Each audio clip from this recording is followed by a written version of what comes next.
Deep in a quiet meadow, beneath the frozen grass, there lived a colony of ants. They had worked all summer, gathering food, building homes, and preparing for the cold. But this winter, the storm came too soon. Inside the anthill, the queen sat, surrounded by her people. Their food was running out, and the tunnels were freezing. The queen whispered, her voice trembling, "Someone must go out and find food before we all perish." From the crowd, a small voice spoke. "I will go." It was Anty, the smallest ant in the colony. But his eyes burned with courage brighter than any flame. Anty wrapped himself in a leaf cloak and stepped into the storm. Snow beat at his legs. The wind screamed in his ears. Each step was heavier than the last. But he did not stop.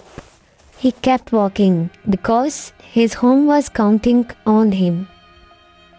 Hours passed. The world was white and endless. Anty's teeny body shook, but his heart refused to give up.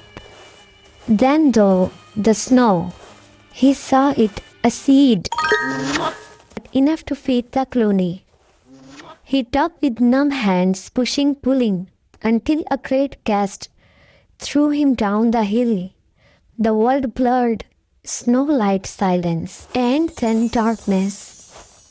A warm glow appeared beside him, a firefly flicking in the snow.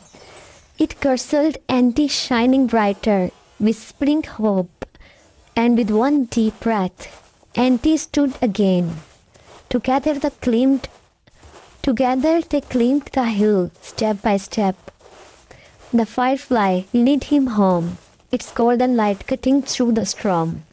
When the anthill came into the view, the entrance was sealed with ice, and he pushed the seed forward with all his strength, until the ice cracked and light burst from within. Inside the anthill, warmth returned.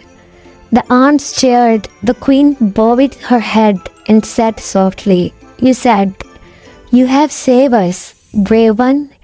Your courage lit our hearts." The snow outside kept falling, but now the anthill glowed with golden light.